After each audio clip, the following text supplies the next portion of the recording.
They called him the Legend, a general who'd never lost a battle, but when enemy tanks had them pinned behind a ridge in hostile territory, even he knew they were finished. Only a legend could hit that far, he shouted in frustration, staring at the command tank controlling the assault from over a mile away. No one moved, no one except her, the quiet specialist whose advice he'd ignored for months. Without a word, she climbed the exposed ridge, took aim with her modified launcher, and fired once. From which city in the world are you watching this video today? If you enjoy military stories of unsung heroes, consider subscribing for more tales of extraordinary courage in the face of impossible odds. Lieutenant General Caldwell scanned the harsh mountainous terrain through his binoculars, his weathered face revealing nothing of the tension coursing through his body. 27 years of combat experience had taught him to mask his concerns in front of the troops. Behind him, his elite tactical response team prepared their equipment. Voices low as dawn broke over the contested territory. "Rhodes, Hargrove, with me," he called, summoning his most trusted officers to review the mission parameters one final time. Captain Rhodes spread the tactical map across a flat boulder. "Sir, our intelligence confirms the hostages are being held here." He indicated a compound nestled in the valley below. "The warlord's forces have 3 checkpoints we'll need to bypass." Lieutenant Hargrove nodded confidently. "My team can handle the perimeter security, sir." Among the soldiers checking equipment nearby, Specialist Eloan Kask quietly observed the briefing while inspecting her modified launcher. At 34, her features carried the focused intensity of someone who calculated everything: distances, angles, probabilities. She approached the officers with a small notebook in hand. "Sir, I've been analyzing the terrain's impact on our approach vectors. These ridge formations will create unpredictable wind patterns that could affect our targeting capabilities," she said, her voice steady but quiet. "Stick to your equipment check, Specialist," Caldwell interrupted, without looking up from the map. "We've got the tactical assessment covered." Eloan's expression remained neutral as she nodded and stepped back. She returned to her position, pulling out a small calculator and making additional notes based on her observations of the terrain. When no one was watching, she made minute adjustments to her launcher's sighting mechanism. Captain Rhodes glanced briefly at Eloan before returning his attention to the general. "Sir, what about air support if things go sideways?" "Unavailable in this region," Caldwell replied. "We're on our own for this one. Clean extraction, minimum engagement. Get in, secure the hostages, get out. The warlord's forces are well armed but poorly trained. We have the advantage of superior tactics and discipline." The officers nodded, confirming their understanding of the mission objectives. As they dispersed to brief their respective teams, Eloan continued her solitary work, measuring angles with a small protractor and noting wind speeds in her weathered notebook. Corporal Jenkins, a fresh-faced soldier barely a year into his deployment, approached Eloan with hesitation. "Ma'am, is there something wrong with the standard equipment?" Eloan glanced up, surprised that someone had taken an interest in her work. "Not wrong, just imprecise." She showed him her notebook filled with equations and diagrams. "The standard targeting systems use generalized calculations that don't account for micro-terrain features or atmospheric anomalies." Jenkins peered at the notes, clearly lost among the complex mathematics. "And that matters? It can mean the difference between hitting your target and missing by 15 meters, Eloan replied. "In these mountains, with these winds, the standard calculations are off by nearly 20%. "How do you know that?" A faint smile touched Eloan's lips before quickly disappearing. "Experience." As the day progressed, the unit moved through the rocky terrain toward their objective. Eloan kept to herself, always watching, always calculating. When they crossed a high ridge with a clear view of the valley below, she paused longer than the others, taking detailed notes on wind patterns and distances. Lieutenant Hargrove noticed her lingering. "Kask, keep up. We're not sightseeing." "Yes, sir," she replied, quickly rejoining the formation, but not before taking one last measurement with a small laser rangefinder that she tucked back into her pocket. That evening, as the unit bivouacked in a sheltered ravine, Eloan sat apart from the others. Under the dim glow of a tactical light, she meticulously maintained her weapon, checking and rechecking calculations in her notebook. Young Corporal Jenkins approached again, curiosity overcoming his shyness. "What are you working on, Specialist?" Elowen glanced up briefly. "Wind compensation formulas. I'm accounting for the temperature gradient in the valley and barometric pressure changes at various elevations." Her fingers traced invisible trajectories in the air. The crosswinds between these mountain passes create a Venturi effect that accelerates airflow approximately 22% above standard models, which means conventional targeting systems will fail to account for lateral drift over distances greater than 800 meters. She continued explaining complex ballistics mathematics until Jenkins' eyes glazed over. He nodded politely before retreating to join his friends by the small camp stove. "What's her deal?" one of the soldiers asked as Jenkins returned to the group. Jenkins shrugged. "She's really into math, I guess. Something about wind and angles." "Heard she requested transfer to this unit specifically," another soldier added. "General didn't want her, but command insisted we needed a demolition specialist." "She ever see combat?" "Who knows? She never talks about herself." Across the camp, Elowen could hear their conversation, but gave no indication she was listening. Instead, she removed a small cloth bundle from the bottom of her pack. She unwrapped it carefully, revealing several medals and commendations. Her fingers traced over an embossed emblem, an Olympic symbol alongside a military crest, before she quickly rewrapped them and buried them back in her pack. No one had asked about her background since she'd joined the unit 6 months ago, and Lieutenant General Caldwell had made it clear that he had no interest in the specialized knowledge she'd tried repeatedly to share. Near the command area, Caldwell reviewed the next day's approach with his officers. "We'll move out before dawn. Approach from the eastern ridge. The hostages are held here." He pointed to a building on the tactical display. "Rhodes, your team will secure the perimeter. Hargrove, you'll handle the extraction." "What about the specialist, sir?" Rhodes asked. "Where do you want Cask positioned?" Caldwell barely glanced in Elowen's direction. "Keep her with the support element. I don't want her fancy theories complicating the operation." "She seems to know her stuff, sir," Rhodes ventured carefully. "She's not field-tested with this unit," Caldwell replied firmly. "I don't care what credentials she came with. In my experience, academics don't belong in tactical operations."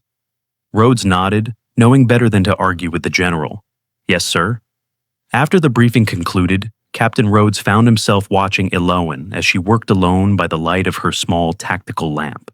Something about her methodical precision intrigued him. Unlike most soldiers who maintain their weapons out of duty, she worked with the focused intensity of someone pursuing perfection. He approached, standing quietly until she acknowledged his presence. "Captain," she said without looking up. "You've made some modifications to your launcher," he observed. "Anything I should know about?" Elowen finally looked up. "I've adjusted the sighting system to account for the specific environmental conditions in this region. It won't affect the operation." Rhodes studied her for a moment. "The general doesn't like surprises, Specialist." "I'm aware, sir." "You've tried to brief him on your adjustments before?" 17 times in 6 months, she replied, her voice neutral, revealing neither frustration nor anger. Rhodes raised an eyebrow. "That's precise." "I am precise, Captain. It's why I'm good at what I do." "And what exactly is that? Your file is surprisingly vague for someone assigned to this unit." Elowen carefully placed her weapon down and met his gaze directly. "Long-range ballistic problem-solving in complex environments, sir. I calculate what others assume is impossible." Before Rhodes could respond, the radio crackled with a message from their forward scout, reporting all clear at the next checkpoint. He nodded to Elowen and returned to his duties, making a mental note to look more closely at her personnel file when they returned to base. As darkness fell completely over the camp, Elowen finished her preparations and secured her equipment. Tomorrow would test them all. She closed her notebook and stared into the darkness beyond their camp, mentally calculating trajectories across the valley below. Something about the mission parameters troubled her. But she had learned months ago that Caldwell was not interested in her concerns. She would be ready, regardless. She always was. The mission collapsed 90 minutes after dawn. "Contact front! Heavy weapons!" The forward scout's voice cracked through the radio as the first explosion rocked the valley. Caldwell cursed, grabbing his binoculars. "What is that?" The intel said, "Light vehicles only." Instead of the expected pickup trucks with mounted guns, Three armored tanks emerged from concealed positions. One at close range, another moving to flank them, and a third, larger and more sophisticated, directing operations from a ridge almost a mile away. "Fall back to defensive position, Bravo," Caldwell ordered as enemy fire intensified. "Rhodes, get those wounded moving." The unit scrambled backward toward a rocky outcropping, helping two injured soldiers. Bullets kicked up dust around them as they dove for cover behind the ridge. Captain Rhodes checked his GPS tracker. "Sir, our extraction team is pinned down by another enemy unit. They're at least 40 minutes out." Caldwell's jaw tightened as he assessed their deteriorating position. "Options, people. I need options." The officers huddled together, debating increasingly desperate strategies while Elowen observed the enemy positions. She pulled out her notebook, making rapid calculations as she studied the command tank through her specialized scope. "Lieutenant Hargrove, if we split into two teams, we might be able to circle around to the north and—" Caldwell stopped mid-sentence as Elowen approached with her notebook extended. "Sir, I've calculated a firing solution for the command tank. If we can disable it, the other tanks will lose coordinated tactical control." Caldwell barely glanced at her notes. "Get back in position, Specialist." "This isn't a time for theories." Elowen retreated without argument, returning to her observations. The nearest tank had broken through their forward position, forcing the remaining soldiers to fall back further, carrying the wounded to safer ground. Corporal Jenkins crawled to Elowen's position, his face streaked with dirt and sweat. "They've got us pinned down good, haven't they?" Elowen didn't take her eyes off the distant command tank. "For now." "You look like you've got something in mind," Jenkins said, noticing her intense focus. "The command tank is controlling the other two remotely," she explained quietly. "Look at their movement patterns. Too precise, too coordinated for independent operators. They're using an automated tactical system." "How can you tell?" "The signal antennas on the command vehicle, and the way the tanks maintain perfect triangulation despite terrain obstacles." Jenkins peered through his binoculars. "That's the big one way back there. It's got to be over a mile away." 1,627 meters, accounting for elevation, Elowen corrected. "That's well beyond our effective range." "According to standard military ballistics tables, yes." Jenkins looked at her with sudden understanding. "But not according to your calculations." Before Elowen could respond, a shell exploded nearby, showering them with debris. The radio crackled with desperate updates from their scattered forces.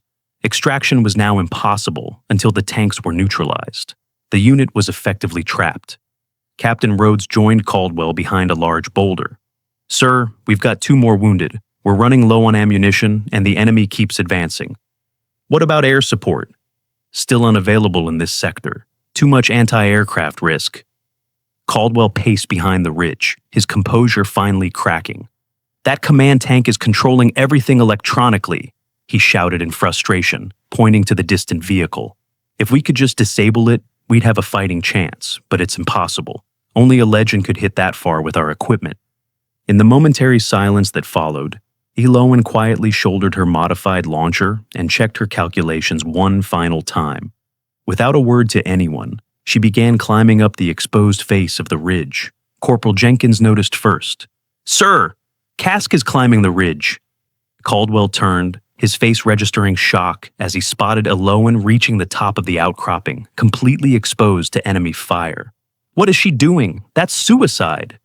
Every soldier watched as Elowen calmly knelt on the ridge, setting up her launcher with precise, practiced movements that spoke of thousands of hours of training. Enemy fire intensified, kicking up rocks and dust around her position. But she remained focused, making final adjustments to her weapon. "Someone order her back," Caldwell demanded, but his voice lacked conviction as he watched her work with unnerving precision.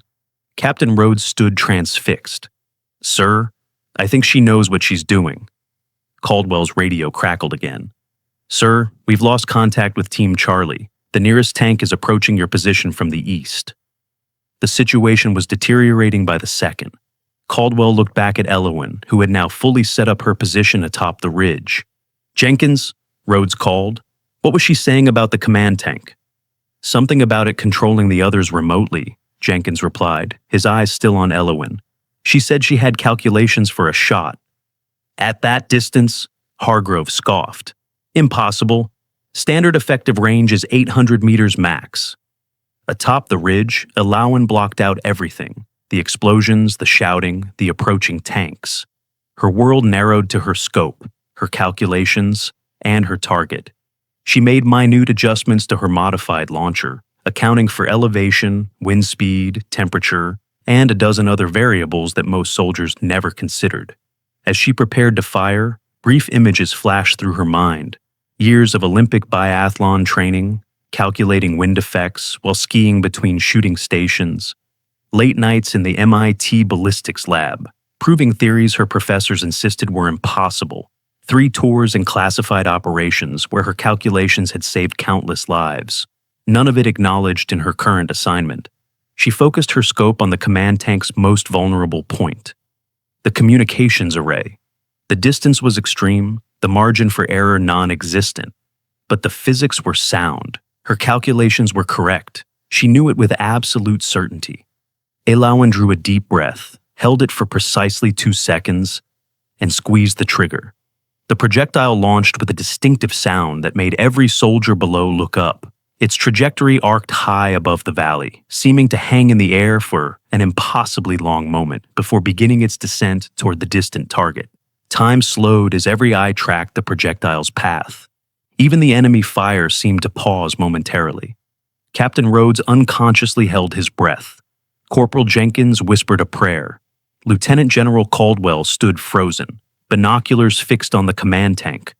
The projectile struck with devastating precision. The command tank's communications array exploded first, followed by secondary explosions that engulfed the entire vehicle. Flames and black smoke billowed upward as ammunition cooked off inside the armored hull. For a moment, absolute silence fell over the battlefield. Then a cheer erupted from the soldiers behind the ridge. Elowen calmly collected her equipment and slid back down to their position, her face revealing nothing of the extraordinary feat she had just accomplished. Caldwell stared at her, momentarily speechless. When he finally found his voice, all he could manage was a single word: how. Before Elowen could answer, the tactical situation demanded their attention. The 2 remaining tanks, suddenly operating without central coordination, began moving erratically. One stopped completely, its turret rotating in confusion. The other continued forward, but at a significantly reduced pace. "They're running on backup systems," Elowen explained, her voice calm and professional. "The automation is disabled. They'll be operating manually now, with limited visibility and no tactical coordination." Rhodes saw the opportunity immediately. "Sir, we can outmaneuver them now." Caldwell nodded, his tactical mind quickly adapting to the new situation. "Rhodes, take your team around the eastern flank. Hargrove, set up an ambush position here. We'll force them into a crossfire." As the officers moved to execute the new plan, Caldwell turned back to Elowen. "Specialist Cask, I want you on overwatch. If you can make that shot, I want your eyes on everything." "Yes, sir," she replied simply, already moving to a position with the best vantage point. Within 20 minutes, the unit had successfully disabled 1 tank and forced the other into retreat. The extraction team, no longer pinned down by coordinated enemy fire, was able to reach their position. As they prepared to evacuate, Captain Rhodes approached Elowen, who was helping load the wounded onto the transport vehicles. "That shot," he began, searching for the right words. "I've never seen anything like it." Elowen checked a bandage on one of the injured soldiers before responding. "It was just mathematics, Captain. The right calculations at the right moment." "It was more than that," Rhodes insisted. "Why hasn't anyone in the unit heard about your background, your expertise?" "I've tried to share it," she said simply. "No one asked the right questions." Before Rhodes could respond, Caldwell approached them. The general's demeanor had changed completely. The dismissive attitude was gone, replaced by something approaching respect. "Specialist Cask," he said formally. "When we return to base, I'd like a full briefing on your ballistics system." "Of course, sir," she replied. "The same briefing I've been requesting for 6 months." Caldwell had the grace to look uncomfortable. "Yes, that one?" Back at the forward operating base, the unit's return created an unusual stir. Word of the impossible shot, had traveled faster than their transport vehicles. Medical staff rushed to attend to the wounded, while officers gathered to debrief the mission that had gone so wrong, then so unexpectedly right. Lieutenant General Caldwell sat in the command center, reviewing the official after-action reports. The failed intelligence about enemy armor would require a thorough investigation. Someone had missed critical information, and it had nearly cost them the entire unit. Captain Rhodes entered with a file folder, placing it on the desk in front of Caldwell. "You asked for Specialist Kask's complete file, sir." Caldwell opened it, his expression changing as he read through pages that had somehow never made it to his attention before. "This can't be right," he muttered. "It's all verified, sir," Rhodes confirmed. "I checked with Central Command personally." The general read aloud, as if hearing the words might make them more believable. "Specialist Elowen Kask, former Olympic biathlon gold medalist, PhD in advanced ballistics from MIT, principal developer of the XR-7 guidance system, 3 citations for valor in classified operations in Eastern Europe." He looked up at Rhodes. "The XR-7 is the guidance system we use in our next-generation missiles. She designed it?" "Yes, sir." Apparently, she requested this assignment specifically. She wanted field testing for some new ballistics compensation algorithm she developed. Caldwell closed the file, a complexity of emotions crossing his weathered face. Why wasn't I informed of her full qualifications when she joined the unit? Rhodes shifted uncomfortably. "The file says you were, sir. There's a briefing acknowledgement with your signature from 6 months ago." The general leaned back in his chair, remembering the stack of transfer paperwork he'd hastily signed when Specialist Kask and 3 other new unit members had arrived. He'd been focused on an upcoming operation and had treated it as routine administrative work. "Where is she now?" Caldwell asked. "Medical, sir, getting her arm looked at. Apparently she took some shrapnel on the ridge, but didn't report it until after we were back." Caldwell stood. "I'll speak with her there." In the medical bay, Elowen sat patiently as a doctor removed small fragments of metal from a wound on her upper arm. Her face remained composed, showing no sign of discomfort as the doctor worked. "You should have reported this immediately," the doctor admonished. "Some of these fragments are quite deep." "The mission took priority," Elowen replied simply. The doctor glanced up as Caldwell entered. "General," she acknowledged with a nod. "Doctor, may I have a moment with Specialist Kask?" "As soon as I finish removing these fragments and dressing the wound. 5 minutes." Caldwell waited silently, watching as the doctor completed her work, bandaged Elowen's arm, and gave instructions for care and follow-up before leaving them alone. "How's the arm?" he asked. "Functional, sir." Caldwell pulled up a chair and sat facing her. "I've just reviewed your complete file." "I see. Why didn't you tell me who you were?" he asked quietly. Elowen met his gaze directly. "I did, sir. Every day for 6 months." The words hit with the precision of her earlier shot.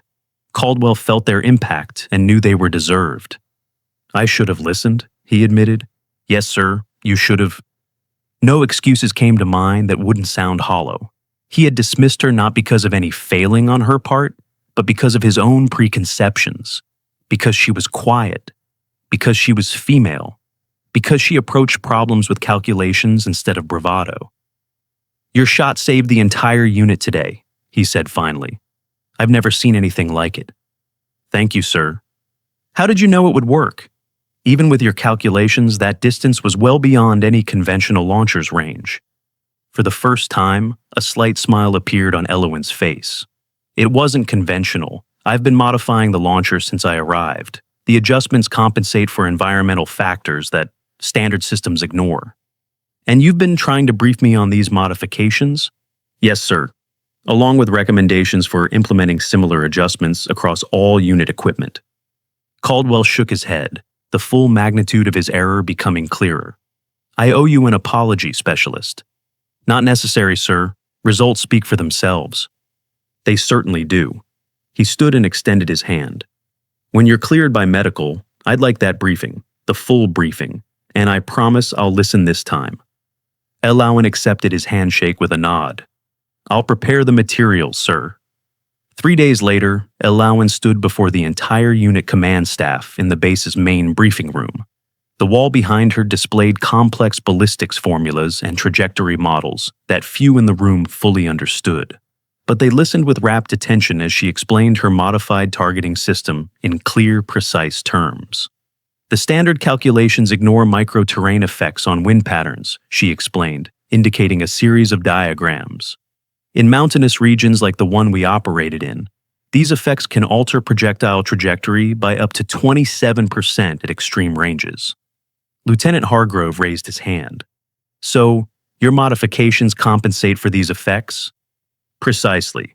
By incorporating real-time atmospheric data and terrain mapping, the system can calculate accurate firing solutions at ranges previously considered impossible.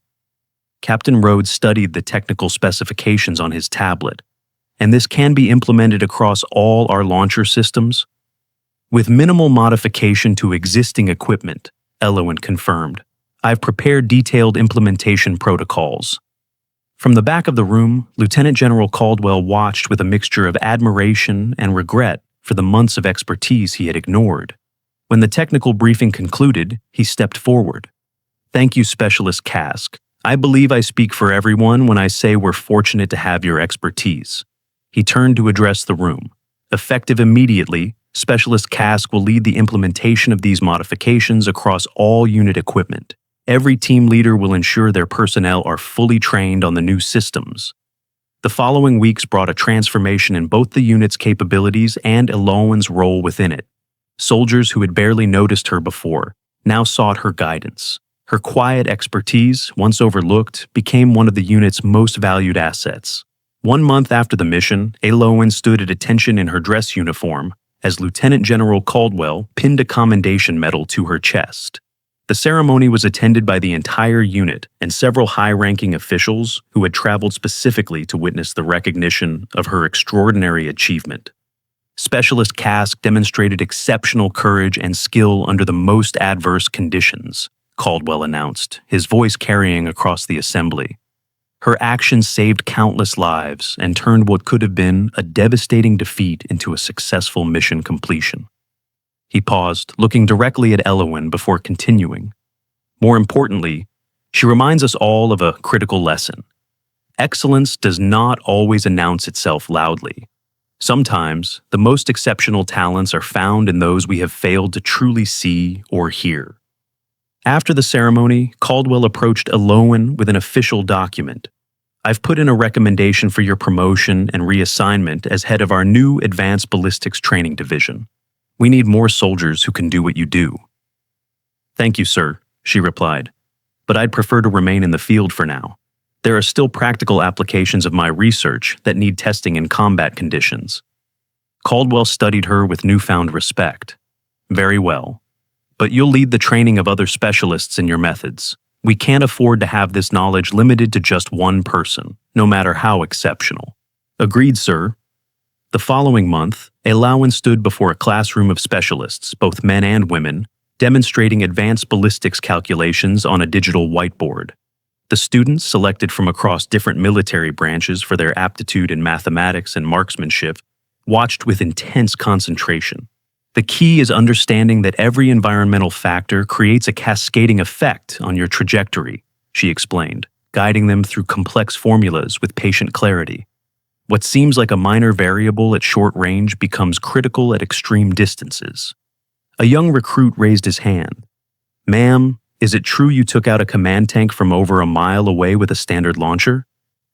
A hint of a smile touched Elowen's lips. Focus on your calculations. That's what matters. From the doorway where he had been observing, Lieutenant General Caldwell stepped into the room. Yes, she did, he confirmed to the wide-eyed recruits. And that's why you'd be wise to listen to every word she says. As class resumed, Corporal Jenkins, now assigned as Elowen's assistant instructor, distributed modified equipment for the trainees to examine. Incredible how things change, he said quietly as he passed her. 6 months ago, no one would even look at your calculations.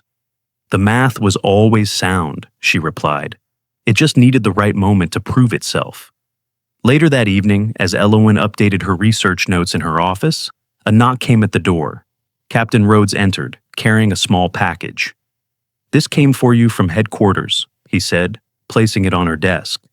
Apparently, they're fast-tracking production of your targeting system for all special operations units.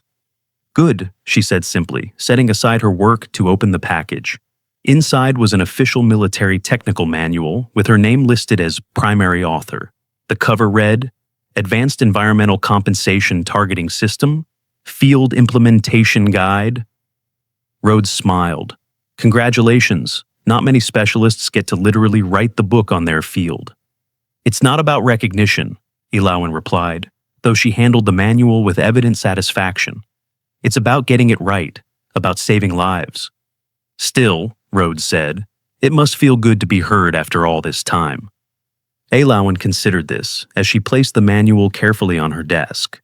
What matters is that the next soldier who sees what others don't, who calculates what others dismiss as impossible, might not have to wait 6 months and make a miracle shot to be taken seriously.